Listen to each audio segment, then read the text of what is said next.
বৌদির নামে কিন্তু খারাপ বলা যাবে না। এবার বলো কেমন হয়েছে? ওদি কেমন হয়েছে খিচুড়ি? কাজের সময় খুব ছুটোছুটি করে কাজ করে বৌমা। আজকে তুমি এই মাঠে জল দিয়ে গোবর দিচ্ছ, খিচুড়ি খেতে যাচ্ছ, পরের বারা কিন্তু খিচুড়ি তো হবে না। হাঁসের? আচ্ছা। নমস্কার, আপনারা সকলে ভালো আছেন তো? সাথী বিপ্লব ব্লগের আরো একটা সম্পূর্ণ নতুন পর্বে নবাগত পুরাতন সকল দর্শক বন্ধুকে স্বাগত এবং সুপ্রভাত। তো আজকে একেবারেই সকালবেলা মানে 6টার সময় ভিডিওটা শুরু করেছি। আজকের প্রথম কাজ হচ্ছে বাবা বাগানে জল দেবে, তারপরে অন্য কাজ বাজাবে। তো সারা দিনের যা কাজকর্ম হবে টুকিটাকি যেমন অন্যান্য দিনও আপনাদের সঙ্গে শেয়ার করি, আজও সেইভাবে শেয়ার করব। তো সম্পূর্ণ পর্বটি কোথাও স্কিপ না করে দেখতে থাকুন, আশা করব আপনাদের ভালো লাগবে। এই যে আমাদের ওলকপি বাগানে হালকা হালকা ওলকপির গুটি চলে এসছে, আর সেইখানটাতেও কিন্তু বাবা একেবারেই জল দিয়ে ভিজিয়ে দিচ্ছে। পাইপটার মাথায় একটা নেট বেঁধে নিয়েছে, নাহলে পুরো পাইপ থেকে সরাসরি জল যদি এই চারার উপরে পড়ে তাহলে চারাগুলো উঠে যাবে জলের স্রোতে। তাই একটা নেট বেঁধে নিলে আর ওই সমস্যাটা হয় না। নেট দিয়ে বাবাকে তো ধীরে ধীরে জল দিচ্ছে, আর এতটাই সকালে জল দিচ্ছে। দেখুন বাবার পেছনে কিন্তু ভালোই কুয়াশা। এখন ওই ঘড়িতে 6টা বাজে, সেই সময় উঠেই কিন্তু প্রথম কাজ শুরু হয়েছে বাগানের কাজ দিয়ে।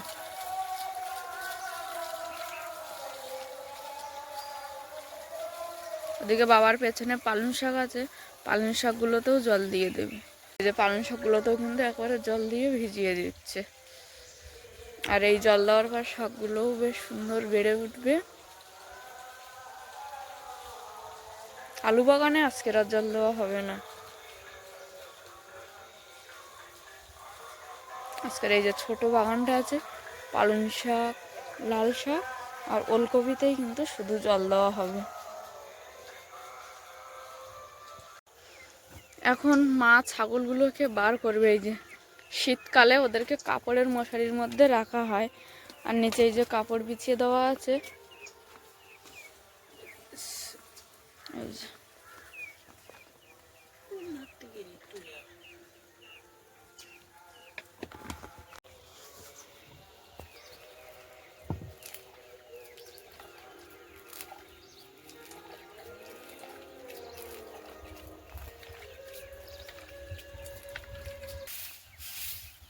জল দিয়েছে, তাও কি ধুলো কিন্তু উঠছে।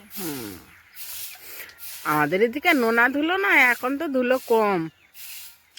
এর আগে এত নোনা ধুলো ছিল, আমরা সবসময় বালতিতে বালতিতে করে জল ঢেলে দিতাম, ওই জল গড়িয়ে এসে পড়তো, খানিকক্ষণ এঁটে থাকতো, আবার যে সেই।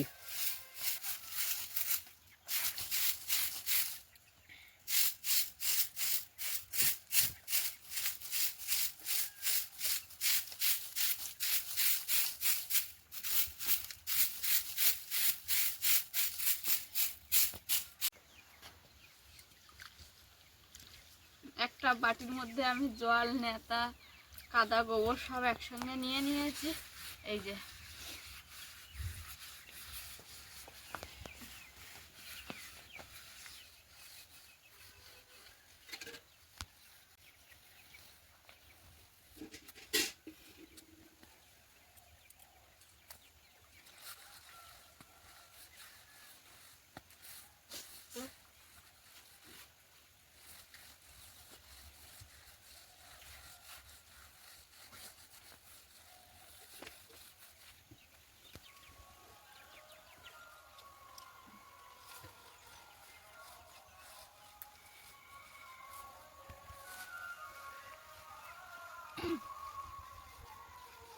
আর এই যে উনানের পাশে এই কাঠগুলো কিন্তু আগে থেকেই রেখে দেওয়া হয় ঢেকে। সকালে যখন রান্না করা হবে এই শীতের সময় কুয়াশা করে কাঠ ভিজে যায়, আগের দিন রাতে কাঠকুটো এনে এখানে ঠিক করে ঢেকে রাখা হয়, যেন সকালবেলা উঠে আর অসুবিধায় না করতে হয়। আর ভিজা কাঠকুটো উনুন জ্বালা ঠিক ধরতেও চায় না আর জ্বলতেও চায় না।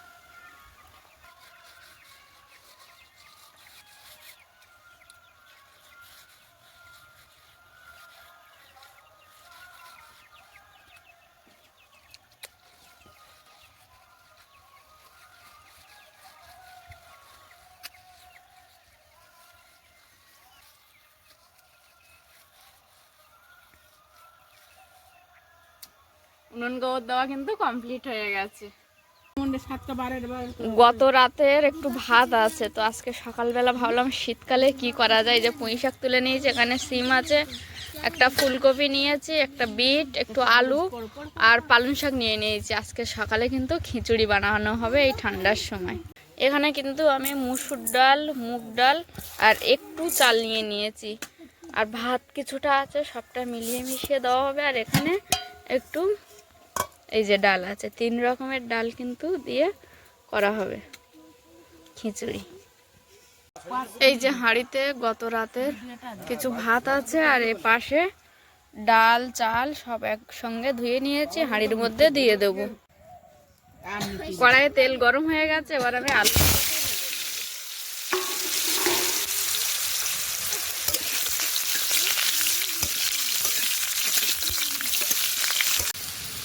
আলুটা ভাজা ভাজা হয়ে গেছে, এবার ওর মধ্যে দিয়ে দেবো ফুলকপি।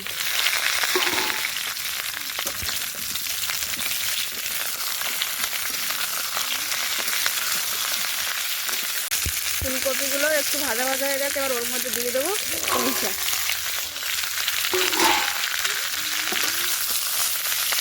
এই সবজিগুলোর মধ্যে আমি একটু পরিমাণ মতো লবণ দেবো, হাতে রেখে দেবো, কারণ একটু অল্প দেবো, যতটা পরিমাণে লাগবে তার থেকে একটু অল্প দিয়ে রাখবো। এই 3 রকমের সবজি লবণ দেওয়ার পর একটু ভালো করে ভেজে নিয়েছি, তার মধ্যে দিয়ে দেবো বিট আর সিম।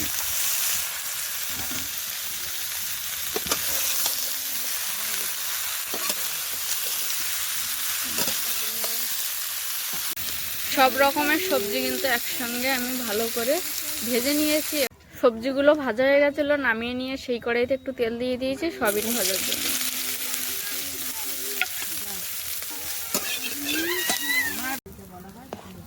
এদিকে চাল ডাল অর্ধেকটা সেদ্ধ হয়েছে, মানে 50%। এর মধ্যে আমি দিয়ে দেবো বাগান থেকে তোলা পালং শাক, তাতে দিয়ে দেবো ভেজে রাখা সবজি। সয়াবিনের টুকরোগুলো ভাজা হয়ে গেছে, এবার কিন্তু আমি ওই ভাত ডাল সবজি দিয়ে দিয়েছি হাঁড়ির মধ্যে, এর মধ্যে কিন্তু সয়াবিনগুলো দিয়ে দেবো। আর ওই একই কড়াইতে আমি একটু বেগুন ভেজে নেব। এই যে কড়াইতে কিন্তু তেল গরম হয়ে গেছে, এবার আমি দিয়ে দেবো নুন হলুদ মিশিয়ে রাখা বেগুন।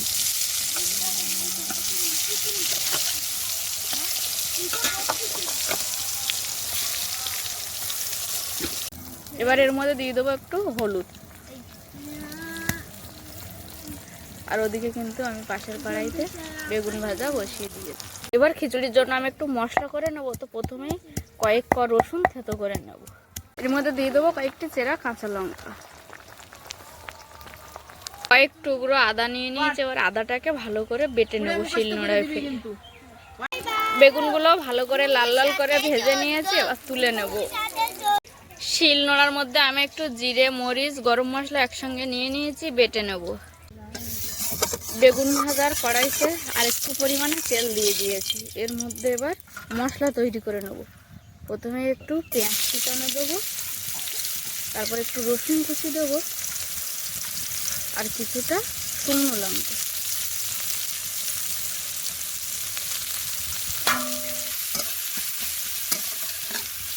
পেঁয়াজ রসুন শুকনো লঙ্কা একটু ভাজা ভাজা হয়ে গেছে, তাতে দিয়ে দেবো একটু আদা। এর মধ্যে দেবো একটু কাশ্মীরি লঙ্কার গুঁড়ো। এই যে মশলাটা বানিয়ে নিয়েছি, এবার কিন্তু এই খিচুড়ির মধ্যে আমি সাম্বার হিসেবে ব্যবহার করব। এইবারে শিলের মধ্যে বেটে রাখা জিরে মরিচ গরম মশলা একসঙ্গে করে বেটেছি, এটা দিয়ে দেবো। সব শেষে আমি কিন্তু একটু উপর থেকে ধনেপাতা কুচিয়ে দিয়েছি। সকালবেলা বাড়িতে থাকা কিছু উপকরণ দিয়ে খিচুড়ি বানিয়েছি, তো এখন আমরা কলা পাতায় খাবো সকালবেলা গরম গরম খিচুড়ি, সঙ্গে কিন্তু বেগুন ভাজা। মিলি কিরম মজা হবে বল। আর নেমন্তন্ন আছে মিলি, মিলি ধর কলা পাতাগুলো। মিলি আছে, সুলতা আছে, সুলতা কখন আসে তার ঠিক নেই, তুমি ওই মিলির দাও দিনি, ছোট মানুষ।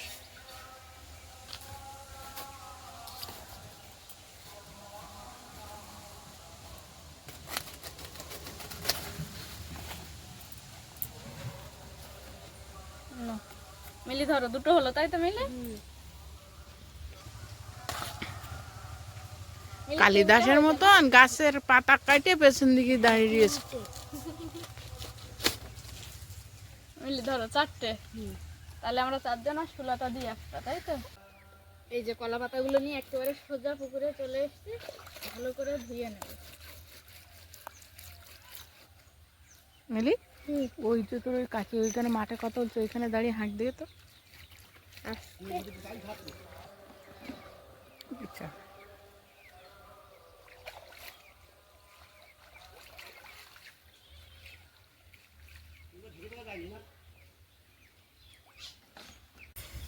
খিচুড়ি রেডি হয়ে গেছে, কিছুটা পরিমাণে নামিয়ে নিয়েছি একটা ছোট গামলি করে। মা কিন্তু সবাইকে পরিবেশন করে দিচ্ছে, আর বাবারটা থালায় দেওয়া হয়েছে, বাদ বাকি আমরা সবাই কলা পাতায় খাবো। আর আজকের আমাদের গেস্ট হচ্ছে এই যে আমাদের মিলি রানী, সবাই একে ভালো বলে কিন্তু দুষ্টুমিটা কেউ জানে না। আর আছে আমাদের সুলতা দি।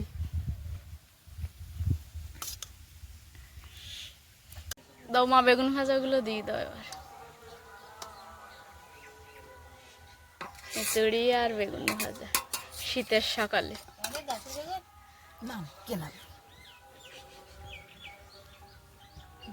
বাড়ির বেগুন।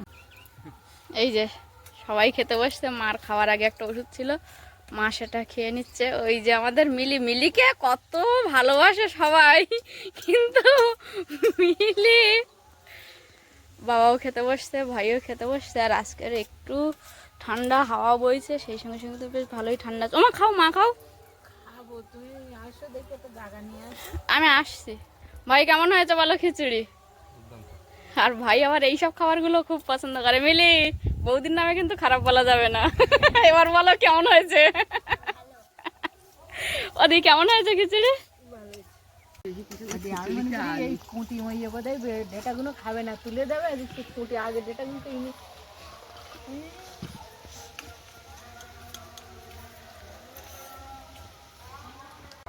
সকালবেলা খিচুড়ি খাওয়ার পরে ভাই কিন্তু এই কাজটাতে লেগে পড়েছে। এখানে সমান করা হচ্ছে, পিলিয়ার ঢালা হবে, তাই মাটি যেগুলো অসমান আছে সেগুলোকে কুপিয়ে ছোট ছোট করে, যে নিচু মাটিগুলো আছে উঁচু মাটির থেকে এনে এনে নিচু মাটিতে দিয়ে সমান করে দিচ্ছে।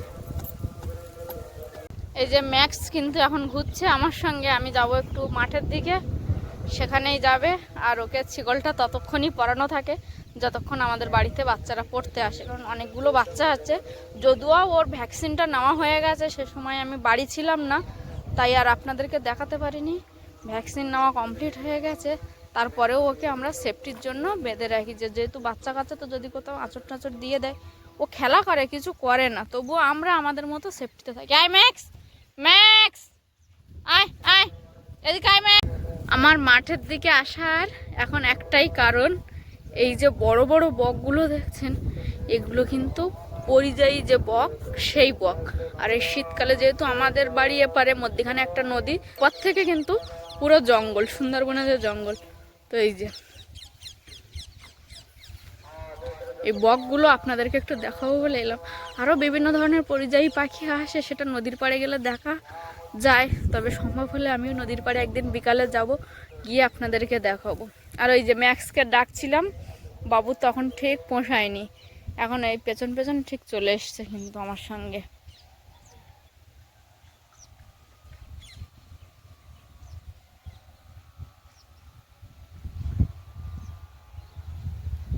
কি সুন্দর লাগছে দেখতে। আর এই যে বাবুকে, আয় ম্যাক্স, এদিকে আয়, চলে আয় ম্যাক্স, চলে আয়, যাস না। আমি চলে এসে কিছুটাও দেখতে পাইনি, আমি যখন চলে আসছি, যখন ডেকেছি কি জোর ছুটে আসছেন দেখুন আমার কাছে। চল চল বাড়ির দিক চল, সোজা বাড়ির দিকে চল। সুন্দর কিন্তু কথা শোনে ও। উপরে ওঠ, উপরে ওঠ, হ্যাঁ এবার সোজা বাড়ি চল, বাড়ি বাড়ি বাড়ি বাড়ি যাবো, বাড়ি চল, বাড়ি গিয়ে খেলা করবি এখানে না, চল বাড়ি চল, বাড়ি চল, চল চল। ও কিন্তু আবার সোজা ছুটে ভাইয়ের ধারে চলে যাবে। বেশিরভাগ টাইমটা ও ভাই আর মায়ের সঙ্গে কাটায়, কারণ মা ওকে খাবার দাবার দেয় আর ভাই সবসময় ওকে আদর করে, তাই ও বেশিরভাগ টাইম কিন্তু ভাই আর মায়ের সঙ্গে কাটায়। আর আমি টুকিটাকি ওর সঙ্গে কথাবার্তা হয়, হাঁটা চলা ওর সঙ্গে ঘুরলাম, এরকম ব্যাপার। আর এই যে ভাই কিন্তু এখনো কোদাল দিয়ে কাজ করে চলেছে। ওই যে ভাই কাজ করছে, হয় পাশে পাশে ওইভাবে খেলা করবে, কাজ করতে গেলে মোটামুটিও কাজ করতে দেবে না। এই যে জায়গাগুলোকে মা ভালো করে জল দিয়ে দিচ্ছে।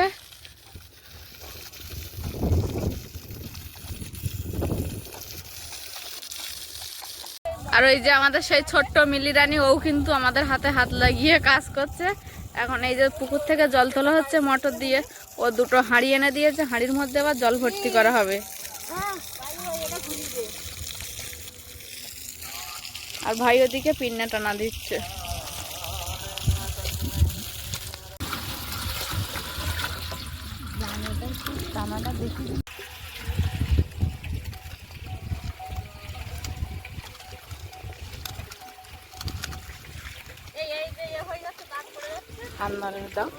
ও ফিতের দাগ বা ওর তলায় কিছু বেঁধেছে, দেখো ওই বুঝতে হবে যখন দাগ হয়ে যাচ্ছে হয় কিছু বেঁধেছে। দু একবার টানা দিদি বুঝে ভালো হবে। প্রতিটা কাজটা সব বুঝে ফেলতে ফেলতে কাজও শেষ, কিন্তু এই দাগটা তো আর হচ্ছে কই।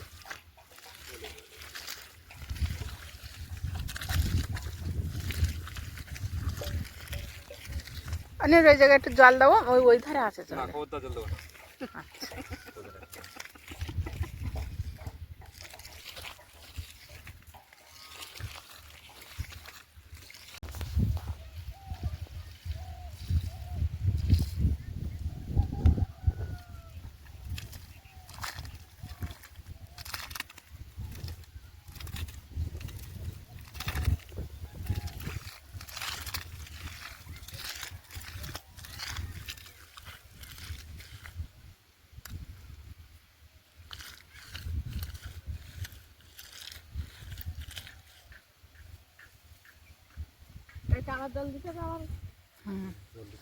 হ্যাঁ, ওই আর একটুখানি ওই ময়ের উপর দিতে হবে, একটা নিয়ে নিতে হবে।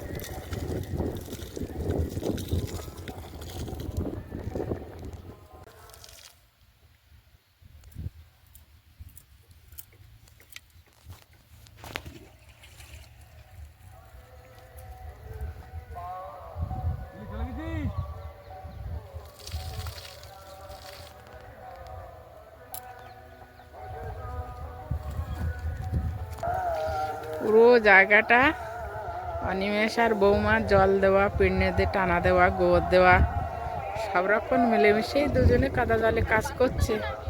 আজকে ওয়েদারটা এত ঠান্ডা, কনকনে হাওয়া। অনিমেষ তো মাথায় পাগড়ি বেঁধে নিয়েছে, বৌমা মাথা ব্যাটে বাঁধা ছিল, এক্ষুনি দেখছে খুলেও দিয়েছে মাথার কাপড়টা।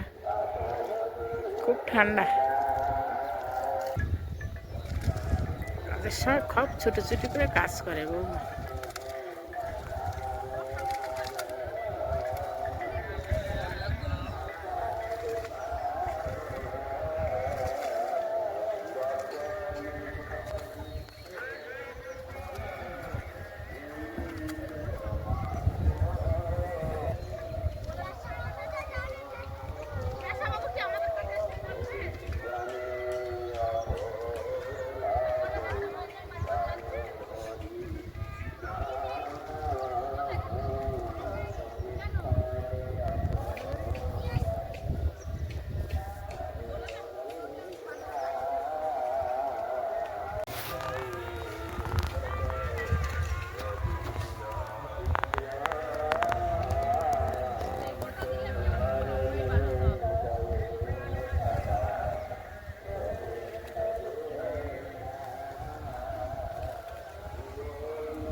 কত বড় একটা সিল আইছে, দেখো যা কত বড় একটা সিল আইয়ে দেখো।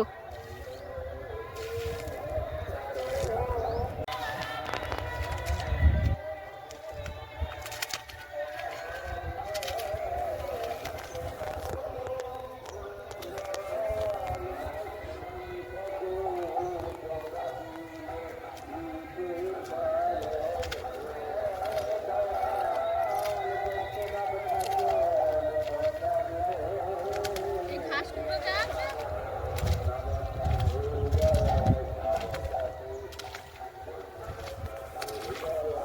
প্রায় কাজ শেষের পথে, অল্প একটু জায়গা আছে, বৌমা মগে করে করে জল দিচ্ছে। আবার চারবার কিন্তু এরকম করবো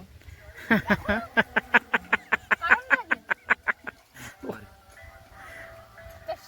পরে পরে মনে করলো আচ্ছা অনিমেষ, আজকে তুমি এই মাঠে জল দিয়ে গোবর দিন হচ্ছে, খিচুড়ি খেতে যাচ্ছ, ইয়ে পরের বার কিন্তু খিচুড়ি তো হবে না, হাঁসের মাংস দেবো। হাঁসের। আচ্ছা, বলা যায় না, বলে টুলে যাও যদি। আমরা কিন্তু সেই দিন এই ভিডিওটা বের করে দেখবো।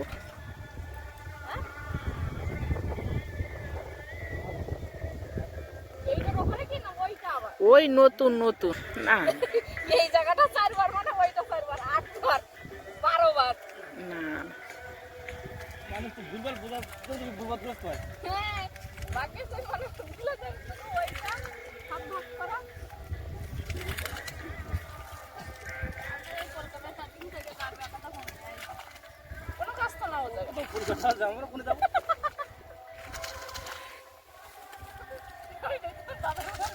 সরিয়ে দাও কিন্তু সামনের থেকে। একদম শেষ যেটুকু ছিল জল দিয়ে, এ বাবা